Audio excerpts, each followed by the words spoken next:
Hi, in today's discussion, I'm gonna teach you how to delete your database or clean your database of WordPress website. It's a very critical process. This video is for those who want to delete all of their website pages, images, files. Everything will be deleted after the process I'm gonna tell you. So I'm doing it with the help of plugin. Add new. Right here, WordPress reset. You can see WP reset, most advanced WordPress tool. I'm gonna use it. Activate it. After activation, you will find here in tools option WP reset. Click this. Here we go.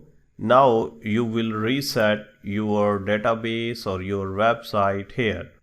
Let's check it. It has pro version also. Option reset, pro tools, site reset. If you want to reset everything, you can select different options here from this page, and if you want to reset your website, then you will have to write a reset word here and reset the site. I do not want to do this at time. Thank you very much for watching this short tutorial. Keep watching the next one.